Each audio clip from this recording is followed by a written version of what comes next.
So the next definition in the series is clearance, frame installation overlapping wall. It's not something that I really deal with very often, but I do have something to say about it, a little bit of insight, I suppose.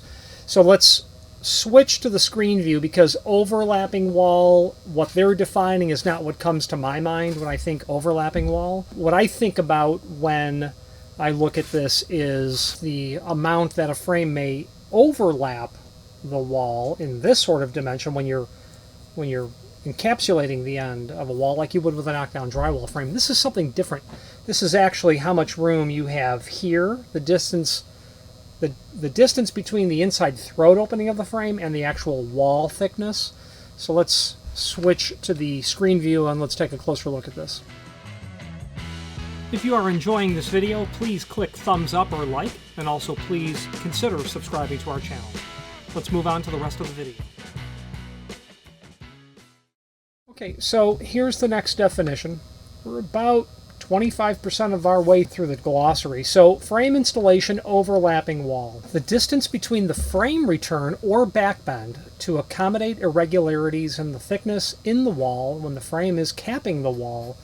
Well, there should really never be irregularities, except that you certainly can bump into it in really, really old walls.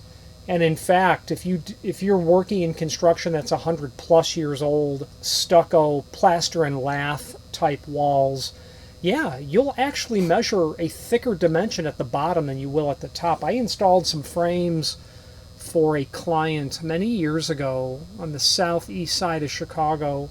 Had about 9 or 10 of them to do, and did it all on a Saturday, and went really, really quick. It just knocked down drywall frames. But they were tight at the bottom. That's because those walls over the years, just like glass in a home that's decades old, is thicker at the bottom of the glass than it is at the top. Those walls were a little bit thicker at the bottom.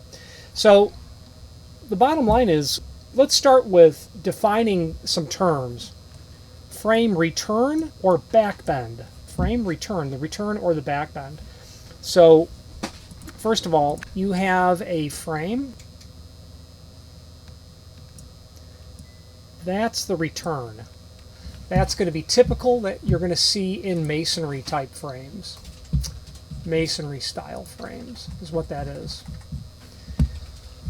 Drywall frames are going to look like this, where they have what's called a back bend. The reason they have a back bend is so that it's easier to slide over the face of the drywall. Drywall has like a paper face to it, and if you use a masonry frame, you can snag the paper on there, and as you push the frame over the wall, you'll tear that. And you'll get a customer that'll come in complaining about how the frame tore the drywall. Well, first of all, you've got the wrong frame if it's partition, or in the sense that it should have back bend returns, so you're using the wrong frame for the application. Second of all, the wall is probably too thick at the ends. When you have drywall, and you have stud, and you have stud, the wall is thicker here than it is here. It just always is. Okay, 3 5/8 plus 5/8 plus 5/8. Yeah, that's like 4 31/32. It's not 4 7/8. So the back bend return is there to help prevent you from tearing the face. Now what they're talking about specifically is the gap that would be between the return or the back bend return and the face of the wall. And again, if you have an irregular wall condition, you could encounter that. And there is no easy way to cure for it or to solve for it, except some guys will say, yeah, I'll put a bead of caulk back there. Sure, if you have a wall that is noticeably smaller here, I suppose you can put a bead of caulk over this to cover it up. However, what we had always encountered was this. A situation where the client had a very common situation is a 4 5/8 wall thickness. You're dealing with metal studs and 1/2-inch drywall, 4 5/8 wall thickness. Well, the client needs something unusual for 4 5/8. So 3 5/8 metal studs, 1/2-inch drywall, and you've got, whatever, a 3'8" And, well, you might have 4 5/8 jambs. You don't have a 4 5/8 3'8" header. Okay. So what do? Well, you've got not enough wall and too much frame. Okay, so what was once upon a time available was what we would have called a vinyl throat filler. And it was an extruded piece of plastic that basically looked like this. And it slid down over the back bend return somewhat like this. And don't quote me, it's been 25 years since I've seen these.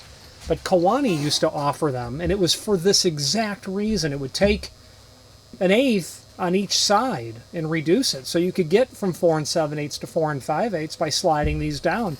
And I'll tell you, a lot of people said, I'll take that. That works just fine. And it got to a point where customers would come in and say, make sure you put those on the order. I know I'm going to need the vinyl throat fillers. And they were in like 8-foot lengths. And, you know, you were going to need 5 typically for a single-sided frame. 1, 2, 3, 4, and then you'd split the top for the header, 1 on each side. And that always worked. So I suppose what I'm saying is their frame installation overlapping wall, the distance between the frame return or back bend to accommodate irregularities in the thickness of the wall, yeah, sure. But there were other times when you're just trying to make stock material fit over a wall that is regular, just not compatible with what you have available. So that's really all I have to say about that, except, you know, this should be very close to 0. I mean, like, it should be the right size.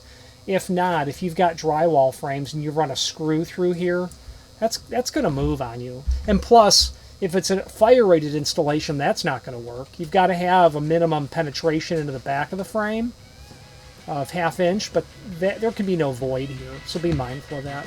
The next definition is stop, clearance stop. There needs to be an amount there, so we'll get into that next.